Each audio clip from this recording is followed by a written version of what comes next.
สบายดีเนาะข้าพเจ้า BM ก็วันนี้จะมาแนะนำวิธีเข้าระบบของบริษัท Easy Ship ของเราเนาะบริษัท Dreamlink ขั้นตอนแรกก็คือเราเข้าไปในเว็บของ Google เมื่อเข้าไปเว็บ Google หรืออินเทอร์เน็ตแล้วให้เรามาพิมพ์คำว่า www.easyship.com หลังจากพิมพ์คำนี้สำเร็จเนาะก็ให้เรากดค้นหาหลังจากนั้นมันจะโชว์เป็นหน้าตาของเว็บไซต์ของเราเนาะเว็บไซต์ของบริษัท Dreamlink เราหลังจากนั้นเรามากดคำว่า Member หลังจากกด Member แล้วมากดคำว่า Sign in เพื่อเข้าสู่ระบบของเราเมื่อกด Sign in ปุ๊บมันจะโชว์หน้าต่างแบบนี้เนาะจะเป็นตัวขาวๆแล้วเรากด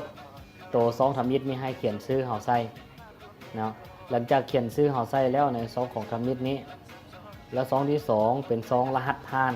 นะให้เราใส่รหัสผ่านพาสเวิร์ดของเราเข้าไปเมื่อใส่รหัสผ่านสำเร็จเรากดล็อกอินเมื่อกดล็อกอินมันจะโชว์เป็นหน้าต่างแบบนี้มาถือว่านี่เป็นวิธีเข้าสู่ระบบ